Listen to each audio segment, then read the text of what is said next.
Hello and welcome to another episode of The Break Room. I'm your host, Lucinda Underwood. Today is our second Success Stories episode, and joining me is Brian Griffin of Absolute Air Auto Repair and Rob Brouwer of Car Fixer. Well, hi, Rob and Brian. Thank you so much for joining me and welcome to The Break Room. Thank you. Hello, how are we doing? Good. All right, so today we are talking all about transforming auto shops from good to great. This is the second episode kind of in our success stories sort of topic. So I'm really glad to have you both join me today. I know that you both run very successful shops, and I'm sure you've got some tips and some advice to share with us. And I'm going to dive right into the questions. So the first question I have to ask you is, how do you really identify that perhaps a shop is not performing at its optimal level? So what are some of the signs that you would see? And also then how do you go about diagnosing what the root of that problem is?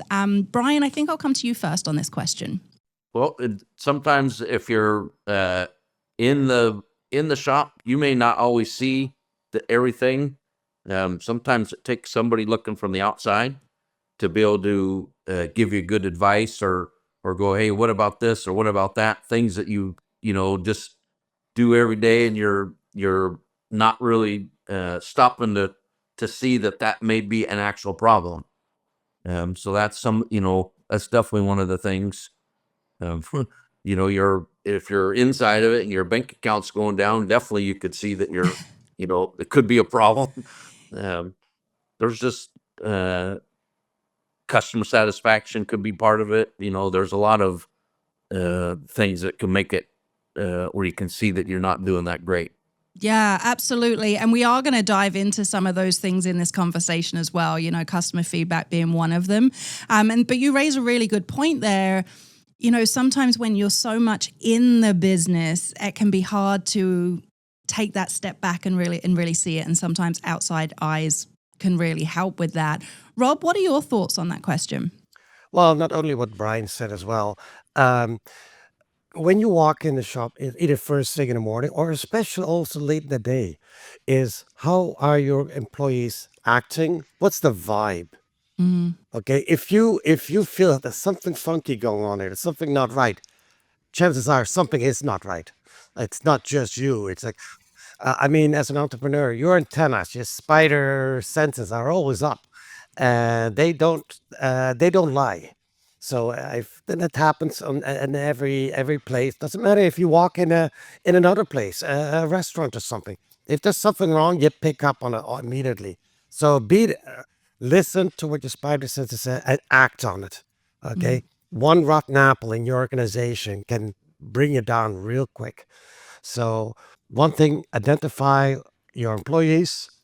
Don't be their friends, but be their mentor, as well as if something needs to get done, something needs to change. Don't be afraid to do the change, because lo and behold, when you do the change afterwards, all the other employees will tell you, "What took you so long?" Right. And it can be easy to put things off, can't it? Especially if it is, a tough decision is required. It can be easy just to say, I'll handle that later, or let's see if it changes first, or something like that. So I like where you're going with that, as far as, once you identify that problem, take action. Right? Really kind of, take action immediately.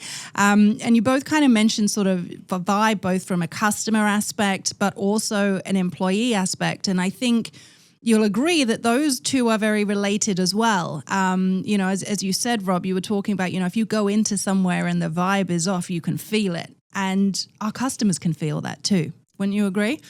Absolutely, absolutely, and you can see it right away, and you see it by the people when they leave. They leave with a smile, or if it's a first-time customer walking in, and they open the door to walk in, and you're kind of busy, and they're second in line, and all wants to leave again. That's a primary reason. Say, hey, they didn't get the good vibe going in, so that's so important. Yeah, absolutely. And let's switch tracks a bit into customer feedback specifically. What role does that play in that process of, maybe identifying issues, or should I say identifying opportunities for growth? And then you guys as shop owners, what methods do you use to collect customer feedback, and how do you act on it? Rob, I'll come to you first this time. Okay, well, my primary feedback really is with our CRM right after the client has left the building. Okay, if it's an oil change or anything that require a next appointment, they get the first, I call it touch, like a text message stating, "Hey, thanks for coming in, blah blah blah. Your next appointment is at such and such a date." 2 days later, they will get another text a touch whereby we ask you, "Hey, how did the repair go? How was your experience?" And that's the real key one. If there is a anything negative, immediately we jump on it, okay, and make sure the customer is happy. Now, on the opposite side too, if it's very positive, we jump on them as well to say, "Hey, by the way, can you leave us a Google review?" Right. So you targeting your Google reviews, it's a hell of a way to increase your business and not give blatant anybody ability or encourage anybody to do a Google review. Choose your Google reviews when you can, and that helps. Yeah, absolutely. And I think you'd agree, these days, people generally tend to look at Google reviews before they do business with a place, right? Like that is definitely, a key part of the process now. Yeah. Brian, what are your thoughts on customer feedback? How do you collect it, and how does it influence your processes in your shop? We definitely word of mouth is a good way too, for sure. Have happy customers, they're going to tell their friends. Unhappy, they're not. They're going to tell a bunch more than that. Right. Um, so, but Google is definitely a good way. We've used even, and we're like everybody. There's going to be the ones that are going to have a bad review no matter what, and then we try to use those bad reviews, and our response is helping, you know, tell other people what we do, or how that our process is, and make sure that they know. If they read that, they could go, "Oh, that was." We're good. We're still going to get a good experience if we go there. That was a one-time thing, because Yeah. some people just aren't happy no matter what.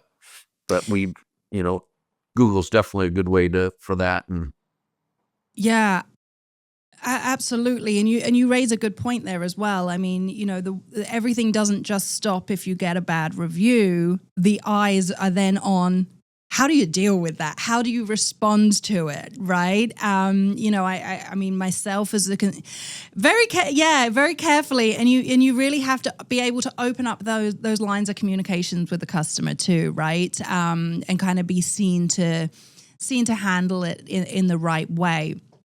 Now, another area of, again, say for example, we've identified a shop is not performing to the level it should be. Maybe there's some issues in there. Another area we're going to look at, we look at, okay, are our employees happy? Are our customers happy? Those kind of things. But another area we may want to look at is cost management, right? Are we effectively managing our costs to make us as profitable as we can be? So what are some of the cost management strategies you use, and how can a shop really try and reduce expenses without compromising that quality of work? Brian, what's your thoughts on that? well, we're members of a lot of different associations, and a lot of times there'll be discounts on laundry service or subscriptions that we use for information systems, and we try to make sure and identify that we're using the ones that are appropriate. Then we can save it's not a ton usually, but those little ones add up to a lot at the end. Right, right. There's a saying in England that is watch the pennies and the pounds take care of themselves, right? And it's watching those those small expenses or those things that you can just make a kind of marginal difference on, and it all is gonna add up. That's a great point. I love that. Rob, what are your thoughts when it comes to cost management and various strategies you use? Um, I used to pick on cost management like crazy, and Okay. it ended up consuming too much of my time. All right. I've been at this for 30 years. And it used to be from, oh, well, now I could do a little cheaper here, do a little cheaper there, whatever. And in the end, this is me, in my case speaking, in the grand scheme of things, it made minuscule amount of difference, but it took a tremendous amount of time that I can spend much better other places. Mm. So be concerned about your cost. Okay, nowhere. Don't let the everything just fly out the window. Okay, all the money fly out the window. But I stopped nitpicking quite a long time ago. If a technician comes in and says, "Rob, we need this tool," I'm not spending half an hour on the computer trying to find the cheapest of that tool. I just go, okay, we get the tool, pick up the phone, or one click, boom, done. I move on. It's not worth it at that point. If you're talking 80 or $100,000 item, that's a different story. But we don't talk about that too often during the normal goings on in the business. Yeah, that raises a good point as well, and I think with anything, it's within reason. Like you say, you make a really good point there that all of the time spent at looking at minuscule things can actually make you less efficient. And let's face it, time is money, right?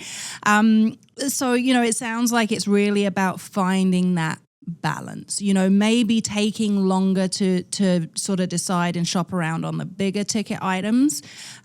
Or as you mentioned, Brian, like subscriptions and things like that, things that do mount up over the year to quite a lot of money rather than kind of like the smaller expenses, would you say?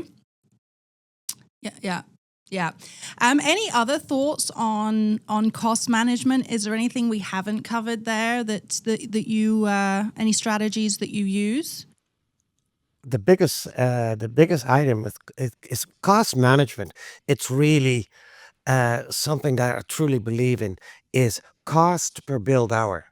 Once you understand the true cost per build hour, and then you understand where you're looking at GP or gross profit per build hour, now you're starting to see, oh, I'm not making any money on this particular job or that particular job. So I know the cost per build hour in my shop, and over time it's gone down quite a bit. Okay, technically, really, the more efficient you get with your technician time, your cost per bill hour it automatically goes down. If you bill 80% of the technician's time compared to 100% of the technician's time, makes a big difference. Mm. It's crunching the numbers. Yeah, this is, it's funny, this is a theme that has come up on quite a lot of the episodes that we've recorded for this season is that, awareness of data, right? You need to be tracking the data. You need to be measuring those things to really have a full understanding of how your business is operating. So that certainly seems to be kind of a foundational thing. If you don't have the tools to track this, find them. Right? There's various different ways of doing it. Is that something that you guys have really kind of done from the beginning of your business, or was that a lesson that you learned kind of as you went through? It was definitely a lesson. At first, it was like, this feels good, it seems good, and then it was like, if you really didn't know where you're at, and then start doing it, and then it's like, okay, now I can actually know exactly where I'm at, and not have to guess. Yeah, yeah, absolutely. Rob, what about you? Was that a lesson you learned along the way? This is something I learned from my days before Ah, um, in the automotive industry. I actually was a farmer. oh, interesting. And back in the days when the Commodore 64 was a fancy computer, I was using Excel spreadsheets to in my farming. And when I started my shop 30 years ago, right away I started using Excel spreadsheets, figure out what's going on, tracking, uh, your maintenance packages, how many you sell, and all that. And I was still the guru in Excel spreadsheets. I build these phenomenal spreadsheets, and sometimes to a fault. I spend too much time on it, but it doesn't give a tremendous amount of information. It's information that if you didn't have, I wouldn't be where I am today. Yeah, that's very important. I think, and Excel is one of those systems that is a great example of there is so much that can do. The average person has no idea. I remember I did an Excel course as part of my university degree, and I showed up and I bought the textbook. The textbook was this thick, and I was like. And they asked us to rate ourselves at the beginning of like, okay, what do you think your knowledge is of Excel? Like, is it, 40%, 60%? What is it? And I rated myself fairly high. I was like, yeah, I use Excel all the time at work. Like, I've got a good understanding of it. Nope. I learned so much. Even to this day, I still have that book and I refer to it often because, I'll be doing something. I'll be like, oh, I wonder if there's a formula for this. And there always is, right? So taking the time to learn that kind of stuff is very important, and it will. And I mean, even now, honestly, moving into the world of AI. And some of the capabilities that AI has and will kind of build to, it's kind of mind blowing. But I'm watching with interest. Yeah. So, and I have to ask you both. Obviously, I know you've both been in the industry a long time. You've built fantastically successful shops. And I want to know more about that journey. So could you just take a few minutes just to tell me a bit about, what that journey looked like for you individually, and then maybe share some of the biggest lessons or the biggest tips that you have learned along the way. Brian, I'll come to you first. Well, when I started with this business, uh, I had a partner, and he had he'd started it first, and I bought into the business about 12 years ago, and he had a hobby shop. Basically, it was people loved him, and he'd do anything for people. He didn't make a lot of money, so we came and we decided that we're going to make it a real business, and Nice. we've upgraded systems. Went from one computer to for everybody to everybody has their own computer. So we have about 10 computers total in the building now, and which is significant from there. And we just kept keeping track and making sure we were putting things in place and processes in place to make everybody's life easier and keep moving forward. I love that. I love that. And what are some of the biggest things that you've learned on that journey? What are some of the important lessons? uh, why did we take so long to make the change? Going back to what we were saying earlier, right? Yeah. Yeah, should have done things sooner. I did, partway along in that journey, I did have a coach, get a coach, and still have him to this day. Which is, always gives me that 30,000-foot view, and making sure that, when things happen or don't happen, they're why. What did we do wrong? Where did we miss? Right. And keeping track of things and documenting them is, been a big part of it. Yeah. Always stuff to go back and look.